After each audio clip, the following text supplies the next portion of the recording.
I'm at Swider with Gaming Target. We're on the road this week in San Francisco, and we're checking out the multiplayer of Homefront. And we're here with Erin Daly. I'm a lead designer on Homefront multiplayer game.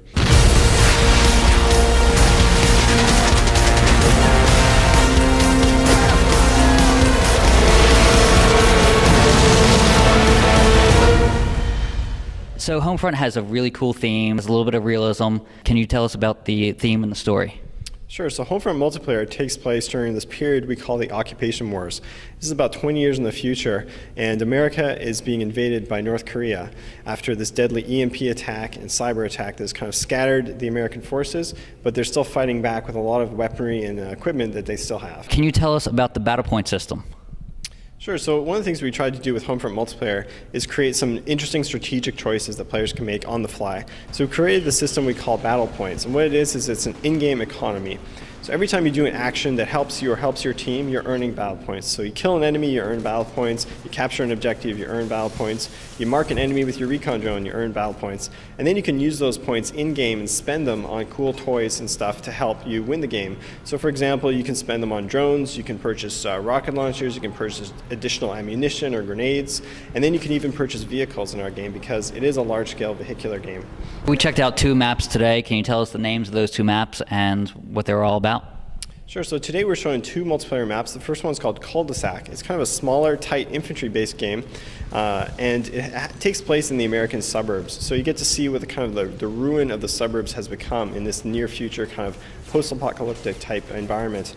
The other map we're showing is called Farm, and it takes place in kind of this rural, idyllic farmland, and kind of showcases some of our larger scale gameplay. You've got vehicles on the map, aircraft, tanks, all the kind of stuff we use to try and create these large scale epic battles. Over time during the battles, we noticed that the objectives shift and actually the map shifts as well. Can you tell us about that? Sure. So we designed this game mode we call ground control, and what it does is offers some really interesting variety in strategy to how the map plays out. So what happens is you're trying to capture 3 objectives, but then when your team earns enough score, those objectives will move to a new area of the map. So what you get is this really interesting pacing and variety of the play space. So you might be fighting in this kind of open area in the middle. It's more of kind of an assault rifle, sniper kind of gameplay.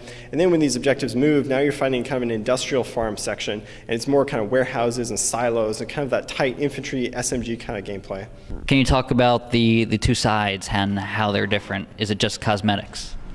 So we tried to give players a lot of different choice in the game, but we found that if we try to differentiate the teams and create different choices, players will have a faction preference, and that would introduce some definite issues in terms of the balancing and the matchmaking. So what we did was we allowed players to customize their loadouts using all the different weaponry in the game, no matter what side you're on. So you can create a different customization and have access to all the different vehicles, no matter what side you're playing on. This game is unique because instead of fighting somewhere else, you're fighting in America. Can you tell us about the locations you visit? Sure. So in multiplayer, we really wanted to kind of explore this idea of what it's like to fight in your hometown, what it's like to fight in a place that you shopped, right? So we've got battles that take place in strip malls, we've got battles that take place in highways and farmland, in suburban American homes, right? So we want to kind of bring this large-scale conflict to these spaces that and you're used to, and think about how would these spaces change if there were a big battle going on. And that offers some really interesting strategic options, and also it just feels cool to fight in a suburban backyard around a swing set and things you grew up with. Okay, how long until you're done the game, and is there going to be a beta, which everybody wants to know about? So Homefront will be released in Q1 of 2011 on the Xbox 360, PS3, and PC. As for a beta, we're definitely exploring that option. It's something we really would like to do, but we're not making any announcements at this time. All right, great. Erin, thank you very much. Thanks very much. All right, stay tuned for more on Gaming Target.